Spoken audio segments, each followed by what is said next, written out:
Welcome, everyone. This is the Birdie Briefing, and I'm Marie, here to talk to you today about the next stop on the LPGA Tour in Boston, Massachusetts. So the tournament we're going to be talking about is the FM Championship. This is its only second year in existence, which is maybe why you might not have heard of it. It is taking place at TPC Boston, which is technically a course in Norton, Massachusetts. I guess TPC Boston was a longtime host of the PGA Tour. It is a par 72. The yardage is 6,533. And the purse is 4.1 million, guys. 4.1 million. That is the biggest purse, I believe, outside of the majors and Race to the CME Globe. So the winner will take home about $615,000, which is a really nice chunk of change. We've talked about it, but most stops on the LPGA Tour average about $2 to $3 million for the purse. So that's a really nice purse for the LPGA Tour. It's still not enough, but I am happy with it. So let's talk a little bit more about the tournament because that's a large purse and I think it's worth talking about. FM is, I guess, an insurance company based in Rhode Island, which is close to Boston. They were putting together the event last year, and I guess they reached out to Megha Ganne, who is, of course, an American, 31st, I believe, on the CME rankings, a really talented player. Also, last weekend, she tied for 7th at the Canadian Women's Open. But they reached out to Meghan to get a sense of what players wanted, and she was like, look, we want help with accommodations and flights.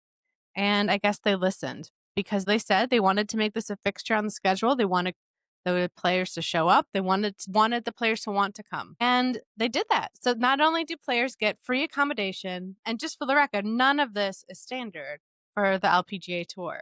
They usually have to find their own everything, room and board, essentially. But here at the FM Championship, the women get free accommodation, flight vouchers, laundry credits, and dinners. Also, even if a player is cut, meaning they don't make the cut, they still get a $1,000 stipend, whereas usually they would walk away with nothing. So really, that's a really lovely list of benefits, that plus the purse. I think they've done a really good job of making this a stop that the players are going to want to join, that they're going to want to compete at. It's reminding me of the Black Desert out in Zion, that tournament where the host, you could tell, really cared about the women's sports and gave them accommodations and flights. I think they had a private flight. Not that you always need to get private planes to take the players between tournaments, but I think it's a really lovely gesture. It's the bare minimum, frankly, as far as I'm concerned. And that $4 million purse is nice. I was also looking at the Instagram page for FM Champ, which is the name that the tournament is using on Instagram.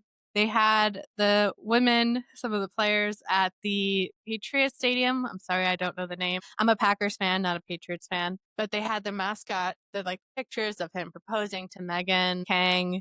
It was hilarious. I mean, it was really funny. And there was another preview on their Instagram page of the governor of Massachusetts being there, Maura Healey. Again, I live in the Midwest. I don't really follow politics so much on the East Coast. But Maura Healey, their governor, was saying women's sports have arrived, talking about how generally purses aren't big enough, but how this one was trying. And she was just really impassioned. I agree. Women's sports are having their moment. Women's golf is amazing to watch. And I'm really glad that Massachusetts is recognizing that. So let's talk a little bit about last year. So this is, again, only the second year of the tournament. The winner last year was Haeran Ryu. She won against Jin Young Ko, who I guess was competing up until the very end. So it was really competitive. I guess the 18th hole is called, pardon my French, but Hell's Hole. I guess it's really hard. It's par 5, 500 yard, but really difficult, lots of bunkers. Silly name, scary name.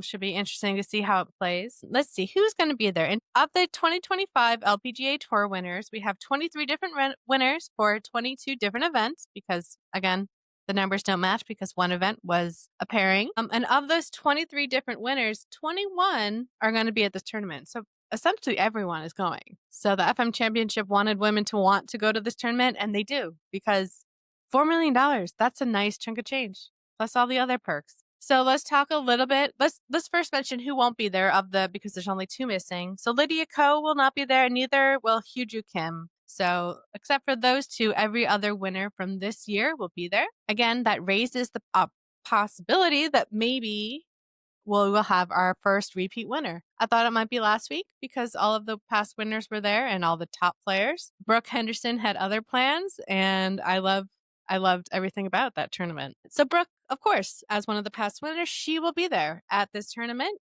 competing for that $615,000 first place prize. Also, former winner Jeeno Thitikul, she will, of course, be there as well. All of the major winners will be there. You'll remember maybe Mio Yamashita was absent last week at the Canadian Open, but she won't be there. The other major winners like Mao Saigo, Maja Stark, Grace Kim, and Minjee Lee will all be at the tournament. So really a who's who. Other Korean winners from this year, Jin Im and Somi Lee, A Lim-kin, and of course Haeran will be there to defend her title. Japanese winners besides the majors like Akie and Chisato Iwai will be there, as will Ryo Takeda. European players Ingrid Lindblad, Lottie Woad, Madeline Sackstrom, and Carlota Segunda will be there. And then, of course, American winners Angel Yin, Jennifer Kupko, and Yalimi No will all be there competing for the FM Championship. We also have, of the Rolex Women's World Golf Rankings, of the top 25, 21 of those women will be there. Most of the top 25 are those women that I've already mentioned. But we also have Nelly Korda, the second in the world. She will be there competing at the tournament. Last week, she pulled out a tied for 10th position, and she just got better and better as the tournament went on. So I think she has a good chance of finally getting her first win of 2025. Lauren Coughlin will also be there, 14th in the world, the American from the University of Virginia. We also have the 15th in the world, Jin Young Ko, the amazing Korean player who got close to winning the tournament last year. She'll be there.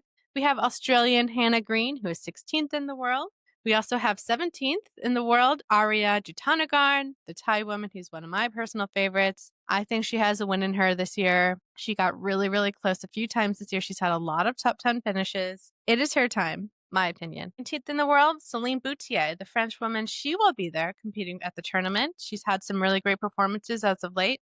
I think she has a good chance of making it into the top 10. We also have 20th in the world, Ayaka Furuway, the Japanese woman. We also have 21, American Lilia Vu. 23, Esther Hensleit, a German player who's been performing relatively well. And finally, 24th, Haejin Choi, the Korean player. So let's talk a little bit more about who will be there. The Monday qualifier, women who don't automatically qualify for the tournament but get a chance to make their way.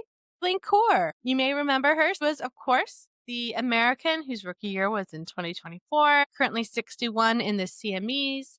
She's the one who got second at the Portland Classic, a really exciting tournament just 2 weeks ago. So she's on a hot streak. I love seeing that for her. I would love to see what she does with a more competitive field than happened to exist at the Portland Classic. We also have a few amateur players or other players who were invited. Amelie Salzman, she won the Rolex Girls Junior Championship and has had lots of top performances. She plays collegiate golf for Wake Forest University down in North Carolina. And then we also have Megha Ganne. She is an American. She won the 2025 U.S. Women's Amateur. She will be there competing. She had some really amazing performances. Again, it's different playing with the top dogs in the LPGA, but I think she has a really good chance of performing well. So if you want to attend the tournament and you live in the Boston area, you might as well go check it out because it looks like it's going to be a good time. To attend, it is $59 during the week, $64 for the weekend days, or a very good deal, $124 for a weekly pass. Children 17 and under are free. Military veterans can also get in for free, including them and either one spouse or one dependent. I don't think I've seen that before at a tournament. If you want to spend a little bit more, there's a Champions Club, about $400 a day. So I think it's overall going to be a really great tournament. Coming right after the Canadian Women's Open is tough because that was such a well-run, amazing tournament. But I think the FN Championship, they're going to put on a great tournament. I really have no doubt. So how to watch if you're not in the Boston area and you won't be attending? ESPN Plus will stream featured groups, 2 groups from the morning and 2 from the afternoon, essentially all day from 7 a.m. to 5:30 p.m. Central Time. Thursday through Friday, and then just a little bit later, 7:30 a.m. to 4 p.m. Central Time, Saturday and Sunday. I guess ESPN Plus has a deal that they struck with the LPGA, and the last time they did it was at the Chevron. So it'll be interesting to see, to be able to watch. And if you do not have ESPN Plus, you can still watch coverage. It's simple every day, Thursday through Sunday from 2 to 5 p.m. Central on the Golf Channel. If you don't get a chance to watch, that's okay. Just follow along with us at the Birdie Briefing.